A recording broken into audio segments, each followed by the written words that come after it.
Okay, I'm back sooner than I thought. Someone wanted to know how did I break the cycles of abuse? Um, okay. In my past, I've had been in some abusive relationships. Um, I think the biggest way to break that cycle is by acknowledging that you're not a victim and the role that you play in putting yourself in that position. Um, a lot of times in DV situations, domestic violence situations, and things like that, they tend to put blame on the abuser, not on the abused.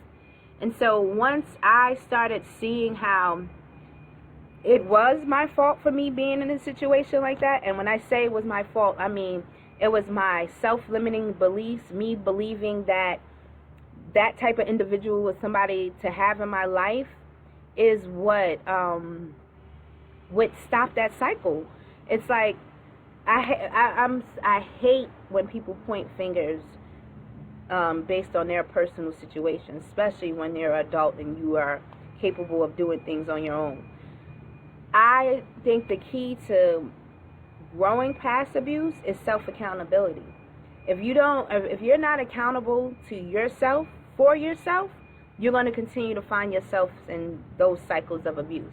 But once you acknowledge and come onto your own of who you are, then that's when the cycle of abuse ends. It's like nothing, I can't say anything more than that. Like, it's really that simple. I mean, it's not simple to put into to implement in your life, but the method is really that simple.